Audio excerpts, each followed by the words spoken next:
अब जैसे क्योंकि सारे जो बच्चे हैं ऑफ कोर्स वो उतने स्पिरिचुअली अवेकन नहीं है लाइफ में, हर एक की अपनी एक जर्नी भी है, हो सकता है बहुत सारे तो इस जन्म में अवेकन हो भी नहीं पाएंगे, might they have to take the another birth also. लेकिन जितने भी लोग हैं, और हम कलयुग में जो है हम बैठे हुए हैं और मेटलिस्टिक भी हैं थोड़े से, तो हमें ना हर चीज़ का ऐसे क्विक वाला सॉल्यूशन चाहिए। जैसे मैंने उनके लिए अभी आपसे पूछा कि कुछ भी मन में दुविधा आई, जवाब दे दो बस, मुझे सॉल्यूशन दे दो, मुझे सफरिंग तो नहीं चाहिए। हाँ जी। तो आजकल एक फैशन में आ गया है, मतलब हमारे यहाँ पे पर्ची वाले बाबा बड़े सारे फैलते जा रहे हैं। क्या बात है। मतलब अरे आपको परेशानी, ये लो मैंने पर्ची पे लिख दी, यही परेशानी थी ना। तो हम as a normal human you got impressed है ना कि अरे वाह, मेरे मन की बात मेरे बताने से पहले पर्ची पे आ चुकी। तो मतलब मेरे लिए तो देवता समान है वो, सॉल्यूशन भी यही देने वाला। फिर अच्छा ये कर लो हो जाएगा, ये कर लो हो जाएगा। तो अब आम इंसान के लिए कितना मुश्किल हो जाता है ये समझना कि वो भी किस तरफ जाए, क्योंकि क्विक सॉल्यूशन मुझे 100% अट्रैक्ट करेगा। मेरा पहला रुझान उस क्विक सॉल्यूशन की तरफ ही जाने वाला है कि भैया ये पर्ची वाला बाबा मेरी किस्मत बदल देगा, आज तो मैं इसी के दर्शन के लिए जाऊंगी। और दूसरी तरफ ऑफ कोर्स हम यहाँ पे भगवान की भक्ति की बात करते हैं, हम कृष्णा कॉन्शियस की भी बात करते हैं। तो कोई भी इंसान इस तरफ क्यों आएगा जबकि उसको वो क्विक सॉल्यूशन आज की लाइफ में बहुत ज्यादा मिलने लगे हैं, और कुछ ज्यादा ही बढ़ रहे हैं एक्चुअली। अगर आप देखें तो हर दूसरे दिन एक नया पर्ची वाला बाबा मुझे लगता है नया अवतार लेकर के प्रकट हो जा रहा है। तो और हम उधर भाग भी रहे हैं, आप देखेंगे भीड़ भी उस तरफ बहुत ज्यादा बढ़ रही है। तो ऐसा भी हमें क्या डिफरेंस जो है देखने को मिलेगा कि हम उधर जाएं ना कि इधर, और एक्चुअल में सही भी क्या है। मेरे को तो सॉल्यूशन वहां से भी मिल ही रहा है ना।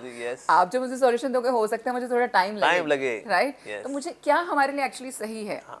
देखिए, अगर ना किसी को पिंपल होते हैं ना, तो दो तरह के सॉल्यूशन होते हैं। एक होता है अल्ट्रा क्लैरिसल क्लीन एंड क्लियर वाला सॉल्यूशन। देखो पिंपल निकला है, लगाया, पिंपल गायब, राइट, नाइस। फिर यहाँ, लेकिन यहाँ से निकल आता है, तो फिर यहाँ लगा दिया अल्ट्रा क्लैरिसल, फिर यहाँ से गायब, फिर यहाँ निकला है, तो एक तो ये सॉल्यूशन है, ठीक है। दूसरा सॉल्यूशन है, आप गए आयुर्वेदिक डॉक्टर के पास, जी देखिए पिंपल निकल रहे हैं क्योंकि आपका खून गंदा है, आप ब्लड प्यूरिफायर लीजिए, साफी पीजिए, नीम का जूस पीजिए, ठीक है, उससे आपका ब्लड प्यूरिफाई होता है। अब ये थोड़ा टैक्सिंग वाला तरीका है, लेकिन अगर ये रेगुलरली करते हैं तो उससे क्या होता है, फिर आपका ब्लड प्यूरिफाई हो जाता है। तो अक्सर लोग क्या करते हैं, दोनों पे जाते हैं। एक है पैचअप सॉल्यूशंस, ये जो पिंपल गायब हुआ, आपने लगाया कुछ अल्ट्रा क्लैरिसल क्लीन एंड क्लियर, तो एक तो वो वाला सॉल्यूशन है। साथ में ये वाला सॉल्यूशन है विच इज ब्लड प्यूरिफिकेशन वाला।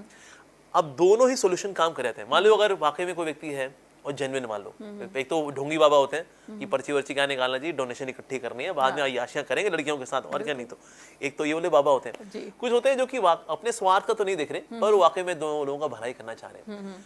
तो ऐसे कोई एक आध मान लो कोई अगर ऐसा है, और उससे आपको कोई स्टॉप गैप सॉल्यूशन मिल जाता है, वाकई में मिल जाता है, मान लो इस बार भगवान ने कोई सिद्धि दी करके, और he is not misusing it but using it, तो ये वाला सॉल्यूशन कर ले, क्लीन एंड क्लियर वाला। एट द सेम टाइम भक्ति जो है वो है इंटरनल क्लियरिंग, परमानेंट वाला, इंटरनल क्लियरिंग। नहीं तो फिर क्या है, वो पिंपल तो आज निकलते नहीं, कितनी बार जाएंगे बाबा जी, हम 107 बार पर्ची तो निकलवा ही चुके हैं, 108वीं भी और निकाल दीजिए, तो कितनी पर्ची निकलवाएंगे फिर। हाँ, क्योंकि प्रॉब्लम तो हर दिन आने वाली है, हर दिन है। ऐसा नहीं कि आज सोल्यूशन मिल गया अब कल से बस अब तो झिंगा डाला, ऐसा तो होता नहीं है।